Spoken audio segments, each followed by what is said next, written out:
thought about Suspicious Minds a lot during this viewing? Hello, Adam Ryan Donato. Hello, welcome back to another Hard Review, and I am here to talk about Priscilla. This is Sofia Coppola's latest movie. It stars Kaylee Spani, I'm sorry if I pronounced that wrong, and also stars Jacob Elordi as Elvis. Now, I was very interested in this movie because I'm a huge fan of 2022's Elvis from Baz Luhrmann. Baz Luhrmann is one of my favorite directors. I thought that Austin Butler's performance was fantastic. Whatever Tom Hanks was doing was totally engaging, and it was just totally a fun experience. It's probably, honestly, personally, my favorite review that I've ever done is for that Elvis movie. So this new movie comes out. It's no coincidence that it comes out a year after the Elvis movie comes out. Now, I'm not saying that the Elvis movie came out, Sofia Coppola watched and was like, all right, let's go, everybody run! But like, come on, it's no accident that like a year later there's a Priscilla movie. And the whole entire marketing around this movie is like, oh, so it's the movie about how, Priscilla Presley was only 14 years old when they started dating, and Elvis was an adult man. I don't know, I think he was between like 18 and 24, I imagine. By today's standards, that's very wrong, and it is. It's very wrong. You should not groom underage girls. It's super creepy and weird, and Elvis is a creepy and weird guy by today's standards. Totally true. I think it's really easy for people today to look back at people from generations past and be like, they were totally wrong. Like, they're assholes, pieces of shit. Don't get me wrong. I think that they should take down the statue of Robert E. Lee, but like, I think we should still be able to use the $1 bill even though George Washington had slaves. We all like to believe that if we lived back in the early 1800s, that we wouldn't have had slaves. I like to believe that as well, but it's an impossible thing to be like, yeah,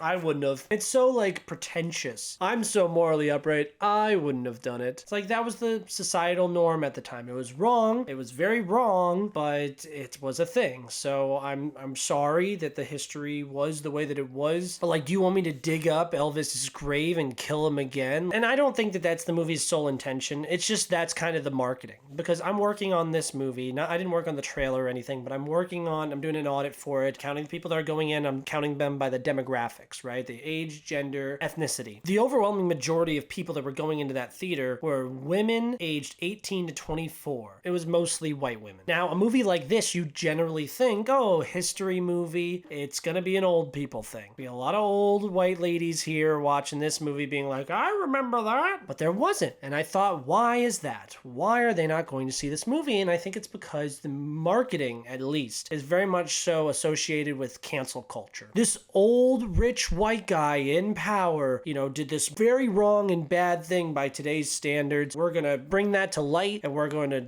talk badly about him because of it. And old people don't want to go and watch this movie because they love Elvis. They grew up loving Elvis, listening to the music, the look, the dancing, everything about it. They just love Elvis. So they do not want to go watch this movie that's like, hey, he was actually a creepo piece of shit. And I understand that, and that doesn't change whether or not he is a creepo piece of shit, but they have a perception of a person and they choose to maintain that perception of the person, and that's fine. I understand it. All I'm saying is I understand why the older generation isn't going to see this movie. But 18 to 24-year-old girls seems to be the target demographic of this movie. And why is that? Well, younger people are more easily accepting of cancel culture because they're young and they haven't done anything that's worth being canceled yet. Like, there's people who are like 50 and 60 years old who are like, this guy just got canceled for this thing. I was doing that for 20 years. Like, no, cancel culture's bad, Like, it was fine back then that we did these things, and now it's like super frowned upon, and I don't want to get canceled. I'm a good person. I understand that kind of freak out mentality that older people are probably experiencing. But yeah, younger people, they don't give a fuck because they're like, yeah, well, I'm hip and young and I haven't done anything wrong. And yeah, all you old people have done so much wrong. But I do think it's a good thing. It's about accountability. It's not letting people get away with abhorrent activities. Like, for example, Harvey Weinstein. Yes, get him. You know what I mean? He's definitely guilty, definitely did it, definitely deserves everything that happened to him. I think that everything in life is like a balancing scale. So people were getting away with too much stuff and there was no accountability. Now we're trying to bring up that accountability, but it's like, the scales are tipping back and forth and eventually they'll balance out. It's just interesting how morality changes over time. And I imagine that in like 50 years from now, that people are going to look back at what we do and they're going to be like, oh my God, I can't believe that you did that. Like, oh, you baptized the baby or whatever. That's the thing. We can't even fathom what it would be because if you ask people 60 years ago, hey, what are you going to get canceled for? They're going to be like, what are you talking about? Get out of my house. So I'm less likely to be like, wow, Elvis, what a piece of shit. Like I watched Elvis after watching Priscilla, just kind of like compare. I think they're a great companion piece together. And I obviously prefer Elvis. I like the movie about the larger than life rock star rather than the closeted housewife. That being said, I think Priscilla's really good. It's funny because I have all these like negative thoughts and feelings about Priscilla, but I do think it's really great. Things that I want to point out are the performances. I enjoyed Spaney. I thought she was really great, but I really appreciated Elordi especially because a lot of talk is about comparing his performance with Austin Butler's from last year, which I think should have won Best Actor at the Oscars, but Brendan Fraser was really big and cried. Yeah, I loved how tall Elordi was. I like how subdued his performance was in comparison to Austin Butler. Like, it felt like a different enough interpretation that I was like,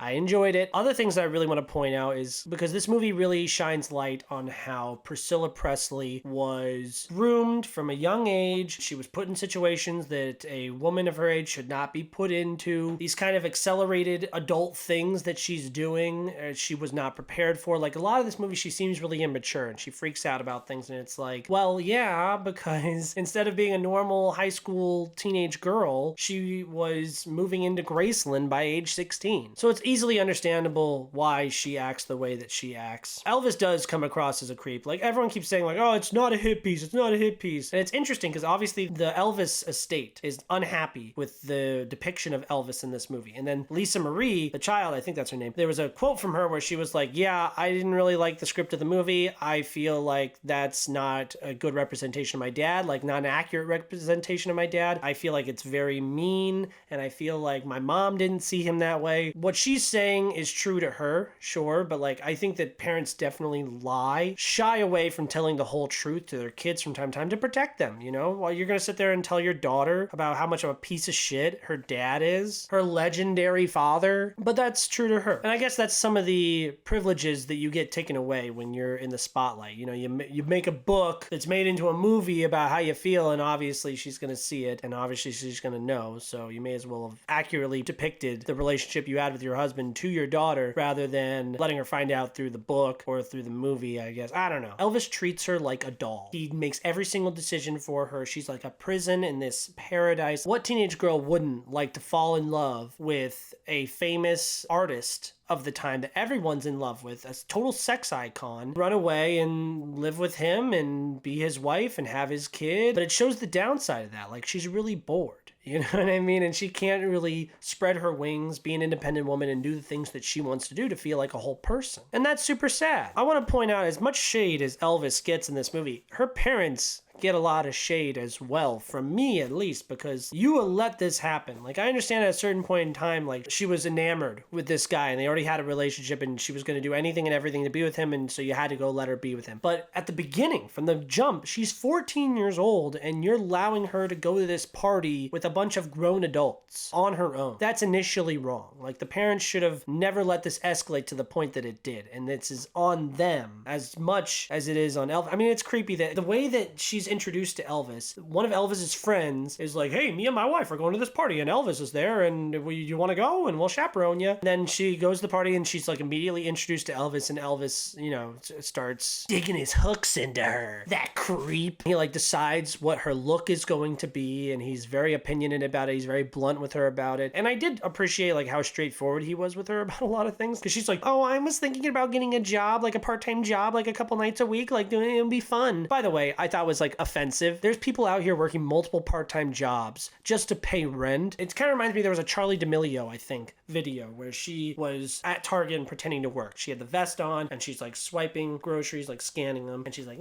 being all cute about it, like, oh, look at me just doing my job. And it's like, fuck you, like, you rich piece of shit. You're sitting here playing house like this is fucking Fisher Price. Meanwhile, people do this every fucking day to stay alive, and they're getting underpaid to do so. They're also actively being pushed out of this job. job. There's being automated. And you're out here fucking making a mockery of it. Fuck you. So that really rubbed me the wrong way. So when Priscilla was like, I think it would be fun to get a little part-time job. It's like, you rich, privileged little bitch. Like, fuck you, man. This is people's livelihoods here. And you're like, I think it would be a fun little hobby. And it's like, whatever. My mom was a stay-at-home mom until I went to college, and my brother was still in high school, but you know, it was just one kid at that point. So she started working at Target. My dad worked a full-time job that was able to support the family without my mom working. But my mom got a job for several reasons. A, help pay for the bills and stuff, but also it helps to keep her busy, keep her active, keep her doing something. You know, she spent so much time taking care of her kids, and my mom did a fantastic job. I love my mom so much. Now she wants to embark upon a new adventure, and I think that's great for her. I don't know, it's just really annoying when like you're married to like a millionaire and you're in this like super nice house and you're like,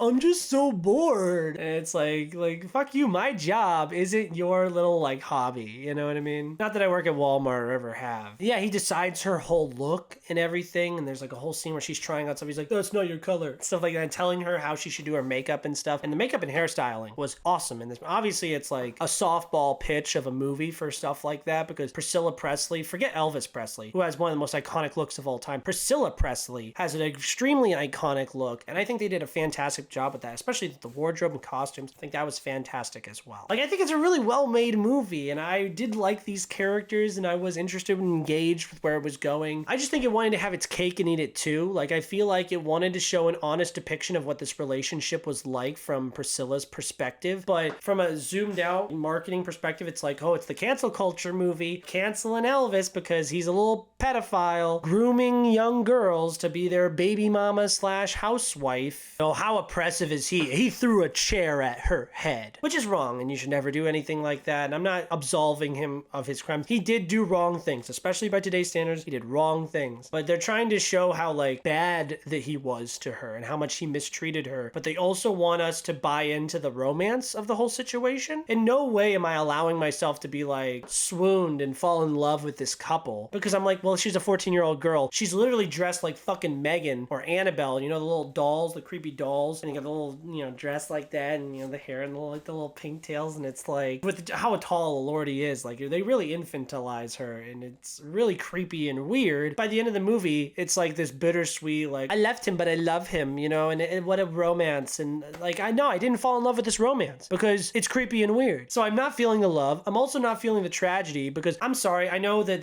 in the context of the situation, it kind of hinders the movie. I saw Killers of the Flower Moon a couple weeks ago, right? And Molly is married to a man who, yes, he loves her similarly to Elvis. Now, doesn't treat her necessarily the way he should treat her. There is love there. And I think that's an important thing that the movie showcases. But Molly's family is being slowly picked off one by one. Her health is deteriorating on purpose, maliciously by other people. I'm supposed to feel bad because Priscilla Presley can't get a job, or like my movie star, super rock star, sex symbol husband is in the tabloids that say that he's dating the girl that he's making the movie with, Anne Margaret, and I'm jealous. And like, yeah, she should be jealous. She's like a teenage girl. Like, I totally understand. That's totally understandable of her. It's not like you were dating him and then he blew up and became Elvis Presley. He was Elvis Presley for years, and then you met him and started this relationship, so you knew you were falling in love and getting married to a rock star. So of course he's gonna have girls sending him stuff, swooning over him and trying to court him and whatnot. So if you don't have the stomach for that, then why are you in the kitchen? Which, again, she's a teenage girl, so I understand. So I just had a hard time feeling bad for her, because I'm like, oh, you're so rich and you have everything financially you could ever want, and like, does that justify being in a marriage where he's cheating on you? All the drugs and the aggression, like, no, that doesn't justify all of that just because he has money. It is funny to be like, oh, woe is me,